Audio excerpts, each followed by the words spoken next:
Good morning all. ഏവർക്കും study Nifty മലയാളത്തിന്റെ daily market ന്യൂസിലേക്ക് സ്വാഗതം. ഇന്ന് മെയ് 27 തിങ്കളാഴ്ചയാണ്. ആദ്യം US മാർക്കറ്റിലേക്ക്. യുഎസിലെ 3 മാർക്കറ്റുകളും പോസിറ്റീവിൽ തന്നെയായിരുന്നു ക്ലോസ് ചെയ്യുന്നത്. നാസ്ഡാക്ക് പുതിയ ഓൾ ടൈം ഹൈ ടച്ച് ചെയ്തു. ടെക് സ്റ്റോക്കുകൾ തന്നെയാണ് വലിയ നേട്ടത്തിലേക്ക് പോയത്. മാത്രമല്ല റസൽ 2000 സ്മോൾ ക്യാപ് സ്റ്റോക്കുകൾ 1% മുകളിൽ നേട്ടത്തിലും വെള്ളിയാഴ്ച ക്ലോസ് ചെയ്യുന്നു.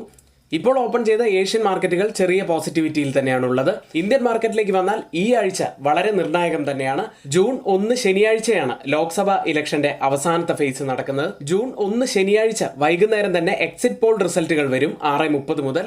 ഈ എക്സിറ്റ് പോളുകളുടെ റിയാക്ഷൻ നമുക്ക് ജൂൺ 3 തിങ്കളാഴ്ച നമ്മുടെ മാർക്കറ്റിൽ കാണാൻ കഴിയും. മാത്രമല്ല ജൂൺ 4 ഇലക്ഷൻ റിസൾട്ടുകളും പ്രഖ്യാപിക്കും. അപ്പോൾ ഒരു ഹൈ വോളറ്റൈലായ സെഷൻ തന്നെ ആയിരിക്കും ഈ ആഴ്ച എന്ന് നമുക്ക് പ്രതീക്ഷിക്കാം. ഇനി നമ്മുടെ വീഡിയോ ആരെങ്കിലും ലൈക്ക് ചെയ്യാത്തതായി ഉണ്ടെങ്കിൽ ഇപ്പോൾ തന്നെ വീഡിയോ ലൈക്ക് ചെയ്യുക. ചാനൽ സബ്സ്ക്രൈബ് ചെയ്യാൻ മറന്നുപോയിട്ടുണ്ടെങ്കിൽ ഇപ്പോൾ തന്നെ ചാനൽ സബ്സ്ക്രൈബും ചെയ്യുക. നിങ്ങളുടെ വിലപ്പെട്ട കമന്റുകൾ രേഖപ്പെടുത്താനും മറക്കരുത്. ആദ്യത്തെ സെഗ്മെന്റിലേക്ക്. ഇന്ന് നമ്മൾ ശ്രദ്ധിക്കേണ്ട വാർത്തകളിൽ ആദ്യത്തേത്, റിസർവ് ബാങ്ക് ഓഫ് ഇന്ത്യ സർക്കാരിന് റെക്കോർഡ് 2.11 ട്രില്യൺ രൂപ ഡിവിഡൻഡ് ട്രാൻസ്ഫർ ആയി പ്രഖ്യാപിച്ചിരുന്നു. ഈ തുക സർക്കാരിന്റെയും മാർക്കറ്റ് അനലിസ്റ്റുകളുടെയും കണക്കുകൂട്ടലുകളുടെ ഇരട്ടിയിലധികമാണ്. പക്ഷേ ഈ കൈമാറ്റം ബോണ്ട് ഈൽഡുകളിൽ ഒരു ഇടിവുണ്ടാക്കി. ഇക്വിറ്റി മാർക്കറ്റുകളെ സംബന്ധിച്ച് അവിടെ ഒരു വർധനവും കാണാൻ കഴിഞ്ഞു. വരാനിരിക്കുന്ന ഗവൺമെന്റ് ഈ മിച്ചം എങ്ങനെ ഉപയോഗിക്കും എന്നാണ് ഇപ്പോൾ മാർക്കറ്റ് ഉറ്റുനോക്കുന്നത്. ചെലവുകൾ വർദ്ധിപ്പിക്കുക, പ്രത്യേകിച്ച് അടിസ്ഥാന സൗകര്യങ്ങൾ അല്ലെങ്കിൽ ജനകീയ നടപടികൾ സ്വീകരിച്ചുകൊണ്ട് ഈ തുക ചെലവഴിക്കുക, അല്ലെങ്കിൽ ധനക്കമ്മി 0.3% കുറയ്ക്കുക.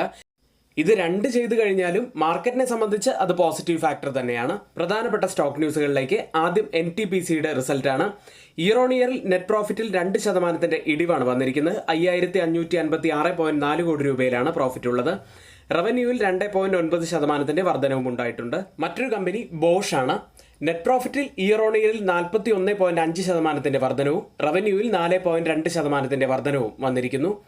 ഫൈനൽ ഡിവിഡൻഡായി കമ്പനി 170 രൂപയാണ് പ്രഖ്യാപിച്ചിരിക്കുന്നത്. മറ്റൊരു മികച്ച റിസൾട്ട് കൊണ്ടുവന്നത് കൊച്ചിൻ ഷിപ്പ്യാർഡ് തന്നെയായിരുന്നു. Q4ൽ നെറ്റ് പ്രോഫിറ്റ് ഇയർ ഓൺ ഇയറുമായി കമ്പയർ ചെയ്യുമ്പോൾ 558.1% വർധനവാണ് രേഖപ്പെടുത്തിയിരിക്കുന്നത്. റവന്യൂവിൽ അതുപോലെ തന്നെയുള്ള ഒരു ജമ്പ് ഉണ്ടായിട്ടുണ്ട്. 114.3% വർധനവാണ് വന്നിരിക്കുന്നത്. റവന്യൂ ഉള്ളത് 1286 കോടി രൂപയിലാണ്. വെള്ളിയാഴ്ച all time high level touch ചെയ്തിരുന്ന ഡിവിസ് ലാബിന്റെ റിസൾട്ട് പുറത്തു വന്നു. നെറ്റ് പ്രോഫിറ്റിൽ 67.6% വർധനവാണ് ഇയർ ഓൺ ഇയറിൽ വന്നിരിക്കുന്നത്. റവന്യൂയിലും 18% വർധനവുണ്ടായിട്ടുണ്ട്. എബിറ്റ 50.1% ഉയർന്നു. ഇന്ന് F&O സെഗ്മെന്റിൽ ബാനായ സ്റ്റോക്കുകൾ Biocon, GNFC, Vodafone idea, Bandhan bank, Hindustan copper, India cements, national aluminium company, Piramal enterprises, Punjab national bank എന്നീ കമ്പനികളാണ്. ഇന്ന് നമ്മൾ ശ്രദ്ധിക്കേണ്ട ഏറ്റവും പ്രധാനപ്പെട്ട കുറച്ച് വാർത്തകളാണ് ഇവിടെ ഷെയർ ചെയ്തിരിക്കുന്നത്. ഇനി നമ്മുടെ ലൈവ് സ്റ്റാർട്ട് ചെയ്യുന്നത് രാവിലെ 10 മണിയോടുകൂടിയാണ്. 10 മണി മുതൽ 3:30 വരെ ലൈവ് സെഷൻ ഉണ്ടായിരിക്കും. നിങ്ങൾക്കുള്ള എല്ലാ സംശയങ്ങളും, പ്രത്യേകിച്ച് സ്റ്റോക്കുകളെ കുറിച്ചുള്ള സംശയങ്ങളൊക്കെ നിങ്ങൾക്ക് അവിടെ ചോദിക്കാവുന്നതാണ്. ഇനി നിങ്ങൾക്ക് ഞങ്ങളുടെ ലൈവ് സെഷൻ കാണാൻ സാധിക്കുന്നില്ല, രാവിലെ 9 മണി മുതൽ തന്നെ ഞങ്ങളുടെ എഡ്യൂക്കേഷണൽ വ്യൂസ് നിങ്ങൾക്ക് ലഭിക്കണമെന്നൊക്കെ ഉണ്ടെങ്കിൽ തൊട്ടുമുകളിൽ ഇവിടെ കൊടുത്ത വാട്സപ്പ് നമ്പറിൽ ഞങ്ങൾക്ക് മെസ്സേജ് അയച്ച് ഞങ്ങളുടെ ടെലഗ്രാം ഗ്രൂപ്പിൽ ജോയിൻ ചെയ്യാവുന്നതാണ്. മറ്റൊരു സന്തോഷ വാർത്തയുള്ളത്, നമ്മുടെ ഫസ്റ്റ് കേരളത്തിൽ വെച്ച് നടക്കുന്ന എഡ്യൂക്കേഷണൽ മീറ്റപ്പ് ജൂൺ 15 ആലപ്പുഴയിൽ വെച്ചിട്ടാണ്. അപ്പോൾ ആലപ്പുഴയിലുള്ള ആളുകൾക്ക് അതിൽ പങ്കെടുക്കാൻ താല്പര്യമുണ്ടെങ്കിൽ ഇവിടെ കമന്റ് ബോക്സിൽ നമ്മൾ പിൻ ചെയ്തിരിക്കുന്ന ഗൂഗിൾ ഫോം നിങ്ങൾക്ക് പൂരിപ്പിച്ച് അതിൽ രജിസ്റ്റർ ചെയ്യാവുന്നതാണ്. ഒരുപാട് ഇവന്റ്സുകൾ വരുന്ന ഒരാഴ്ച തന്നെയാണ്. US മാർക്കറ്റിലേക്ക് വന്നാൽ 4 വർക്കിംഗ് ഡേയ്സ് മാത്രമേ ഈ ആഴ്ചയുള്ളൂ. എന്നിരുന്നാലും നിരവധി പ്രധാനപ്പെട്ട ഇവന്റ്സുകളുണ്ട്.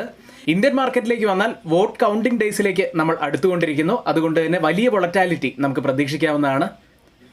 മെയ് 27 തിങ്കളാഴ്ച China total industrial profits data പുറത്തുവരും.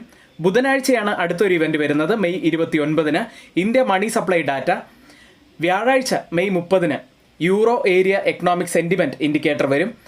അന്നേ ദിവസം തന്നെ യൂറോ ഏരിയ അൺഎംപ്ലോയ്മെന്റ് റേറ്റും യൂറോ ഏരിയ കൺസ്യൂമർ കോൺഫിഡൻസ് ഡാറ്റയും പുറത്തു വരും. പിന്നെ പതിവ് പോലെ വീക്ക്ലി ഉള്ള US initial jobless claims data, US GDP growth rate എന്നിവ പുറത്തു വരും. ഇന്ത്യയെ സംബന്ധിച്ച് വെള്ളിയാഴ്ചയാണ് പ്രധാനപ്പെട്ടത്. India GDP annual growth rate അന്നാണ് വരുന്നത്. അതുകൂടാതെ ഇന്ത്യൻ ഫോറിൻ എക്സ്ചേഞ്ച് റിസർവ്സും India deposit growth year on year ഡാറ്റയും അന്ന് വരും. Euro area inflation rate, euro area consumer price index, China NBS manufacturing PMI എന്നിവ എല്ലാം വെള്ളിയാഴ്ച തന്നെയാണ് വരുന്നത്. ഇനി റിസൾട്ടുകളിലേക്കാണ്. മെയ് 27 തിങ്കളാഴ്ച AstraZeneca pharma Dish TV India, Jubilant Life Science, LIC India, NMDC തുടങ്ങിയ കമ്പനികളുടെ റിസൾട്ടാണ്, പ്രധാനപ്പെട്ട കുറച്ച് കമ്പനികളുടെ റിസൾട്ടാണ് വരുന്നത്.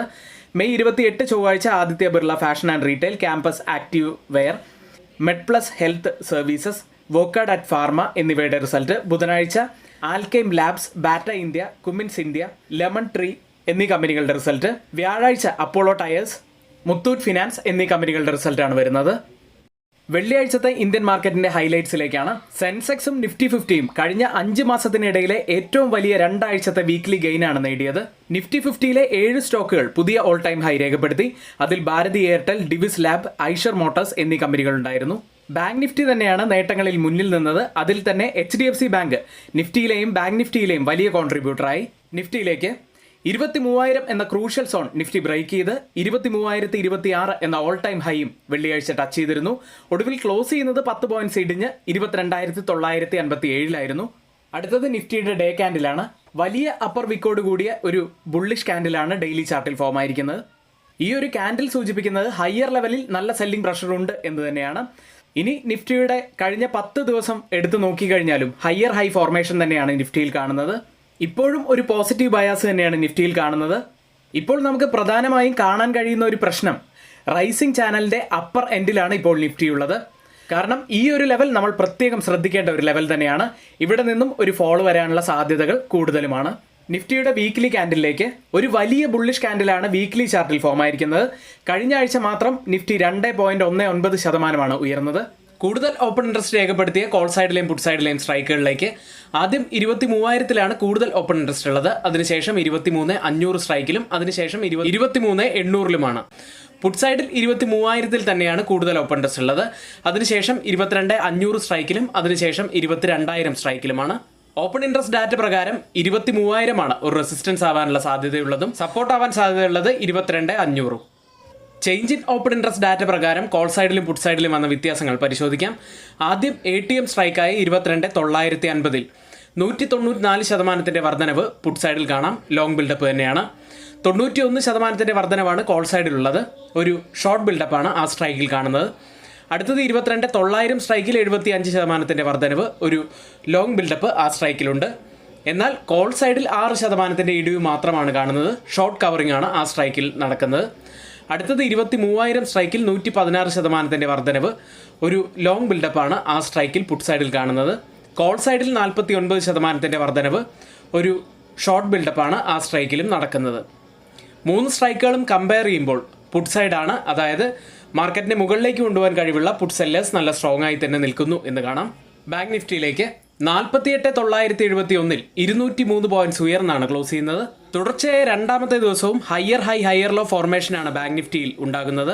മാത്രമല്ല പ്രധാനപ്പെട്ട 48,500 എന്ന ലെവലിന് മുകളിലായിട്ടാണ് കഴിഞ്ഞ കുറച്ച് ദിവസങ്ങളായിട്ട് ബാങ്ക് നിഫ്റ്റി ട്രേഡ് ചെയ്യുന്നത്. അതൊരു പോസിറ്റിവിറ്റി തന്നെയാണ്. ബാങ്ക് നിഫ്റ്റിയെ സംബന്ധിച്ച് 49,000 അപ്സൈഡിൽ പ്രധാനപ്പെട്ട ഒരു ലെവലായി വരുന്നത്.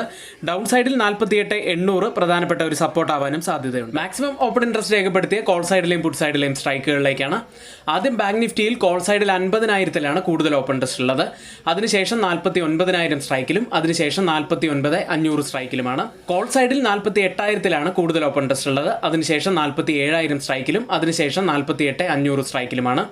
ഓപ്പൺ ഇൻട്രസ്റ്റ് ഡാറ്റ പ്രകാരം ഒരു റെസിസ്റ്റൻസ് ആവാൻ സാധ്യതയുള്ളത് 49,000, സപ്പോർട്ട് ആവാൻ സാധ്യതയുള്ളത് 48,500.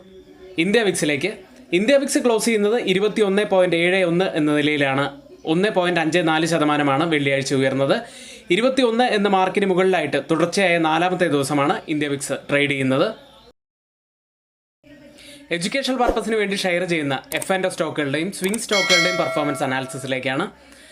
ആദ്യം അദാനി എനർജി സൊല്യൂഷൻസ് ആണ്. ഏപ്രിൽ 26 1067 എൻട്രി എടുത്തു. 1154.8 വരെയാണ് അപ്പായത്. 7.6% നമുക്ക് പ്രോഫിറ്റായി ലഭിക്കുകയും ചെയ്തു. ടാർഗറ്റ് ഹിറ്റ് ചെയ്ത മറ്റൊരു സ്റ്റോക്ക് NBCC ആയിരുന്നു. മെയ് 8 136 എന്ന നിലയിൽ നിന്നും 150 വരെയാണ് അപ്പായത്. 9% നമുക്ക് പ്രോഫിറ്റായി ലഭിച്ചത്. മറ്റൊരു സ്റ്റോക്ക് നാറ്റ്കോ ഫാർമയായിരുന്നു. മെയ് 13 992 നിന്നും 1037 വരെയാണ് അപ്പായത്.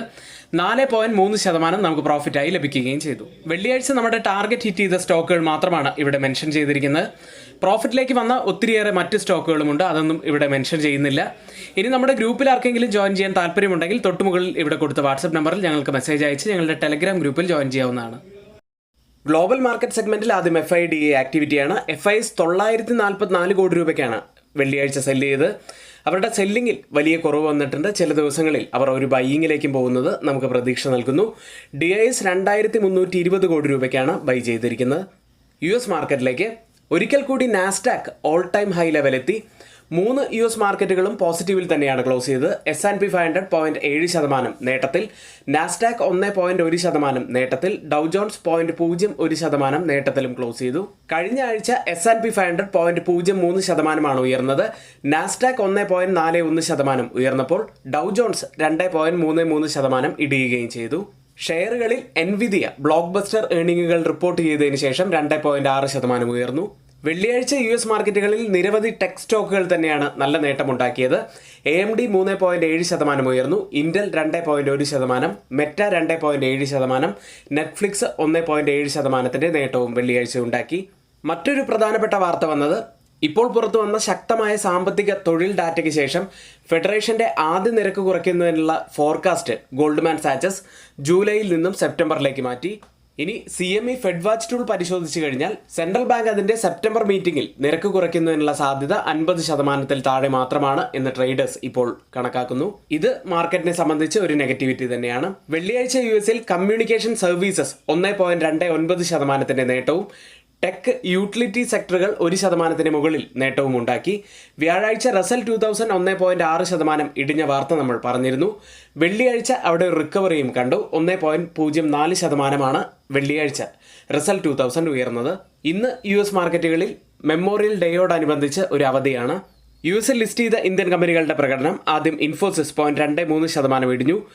വിപ്രോ 0.18% ഇടിഞ്ഞത്. ബാങ്കിംഗ് സൈഡിൽ ICICI ബാങ്ക് 0.85% നേട്ടമുണ്ടാക്കിയപ്പോൾ HDFC ബാങ്ക് 2.17% ഉയർന്നു. മേക്ക് മൈ ട്രിപ്പ് 6.15% നേട്ടവും ഉണ്ടാക്കി.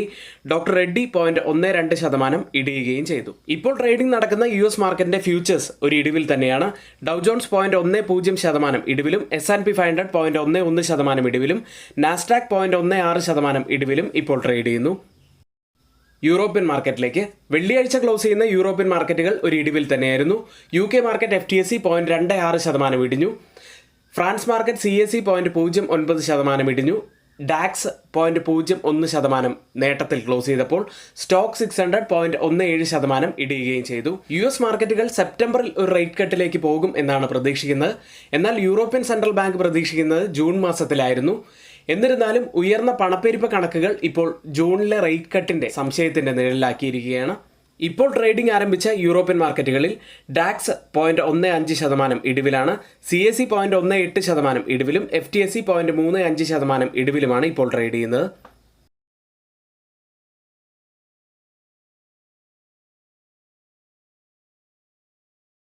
ഏഷ്യൻ മാർക്കറ്റിലേക്ക് ഇന്ന് ഏഷ്യൻ വിപണി ഉയർന്നാണ് ട്രേഡ് ചെയ്യുന്നത്. നിക്ഷേപകർ ചൈനയിൽ നിന്നും ഇന്ത്യയിൽ നിന്നുമുള്ള പ്രധാനപ്പെട്ട സാമ്പത്തിക ഡാറ്റകൾക്കായി കാത്തിരിക്കുകയാണ്. ചൈന പർച്ചേസിംഗ് മാനേജേഴ്സ് ഇൻഡെക്സ് സൂചിക വെള്ളിയാഴ്ച പുറത്തുവിടും. ഇന്ത്യയുടെ 4ാം പാദത്തിലെ മൊത്ത ആഭ്യന്തര ഉൽപ്പാദന സംഖ്യകളും അന്ന് തന്നെയാണ്.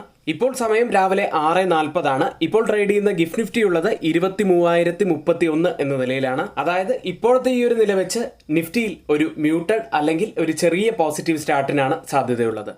അടുത്തത് മറ്റ് ഏഷ്യൻ മാർക്കറ്റുകളിൽ ജപ്പാൻ മാർക്കറ്റ് നിക്കി 0.14% നേട്ടത്തിലും, കോസ്പി മാർക്കറ്റ് 0.42% നേട്ടത്തിലും ഇപ്പോൾ ട്രേഡ് ചെയ്യുന്നു. ഓയിൽ പ്രൈസുകൾ ക്രൂഡ് ഓയിൽ ഫ്യൂച്ചേഴ്സ് വെള്ളിയാഴ്ച 3 മാസത്തെ ഏറ്റവും താഴ്ന്ന നിരക്കിൽ നിന്ന് കുതിച്ചു വന്നു. ബ്രന്റും WTIയും 1% മുകളിൽ നേട്ടമുണ്ടാക്കി. എന്നിരുന്നാലും കഴിഞ്ഞ ആഴ്ച ഓയിൽ നെഗറ്റീവിൽ തന്നെയായിരുന്നു വ്യാപാരം അവസാനിപ്പിച്ചത്. ഇപ്പോൾ ട്രേഡിംഗ് ആരംഭിച്ച ബ്രന്റ് ഫ്യൂച്ചേഴ്സ് ഉള്ളത് 82.02 എന്ന നിലയിലാണ്. 0.21% ഉയർന്നാണ് ഇപ്പോൾ ട്രേഡ് ചെയ്യുന്നത്.